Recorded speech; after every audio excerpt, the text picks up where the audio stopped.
தேனி மாவட்டம் தேக்கம்பட்டி அரசு மாதிரிப் பள்ளியில் பாராட்டு பரிசளிப்பு விருது வழங்கும் முப்பெரும் விழாவினை கோட்டூர் ஹீரோ ஸ்டார் நண்பர்கள் கூட்டமைப்பினர் ஏற்பாடு செய்திருந்தனர்.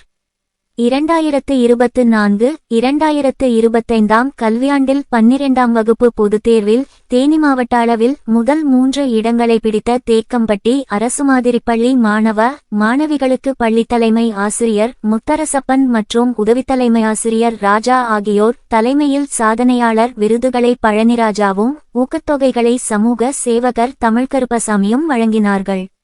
விரிவுரையாளர் வேல்முருகன் வாழ்த்துரை வழங்கினார். நிகழ்ச்சி ஒருங்கிணைப்பினை விரிவுரையாளர்கள் சதீஷ், தனுஷ், லிலின் போன்றோர் செய்தார்கள். இம்முப்பெரும் விழாவினை கோட்டூர் ஹீரோ ஸ்டார் நண்பர்கள் கூட்டமைப்பு தலைவர் உடற்கல்வி இயக்குனர் ஹீரோ ஸ்டார் ராஜதுரை சிறப்பாக செய்திருந்தார். சபையில அனைத்து உலக நாடு தலைவர்கள் எல்லார் முன்னிலையும் வச்ச மிகச்சிறந்த ஒரு வாக்கியம் யாதும் ஊரே யாவரும் கேளீர். இதை மனசுல வச்சுட்டு நம்ம கல்வி தொடர்பா எங்க வேணாலும் போகலாம், எந்த நாட்டுக்கு வேணாலும் போகலாம், யாரும் ஒன்றும் சொல்ல மாட்டோம். நம்ம மாவட்டத்தை சேர்ந்த கோட்டூர் ஹீரோ ஸ்டார் குழுவின் நண்பர்களுக்கு மிக மிக சிறப்பான நன்றியை உரித்தாக்கி விடைபெறுகிறேன். நன்றி.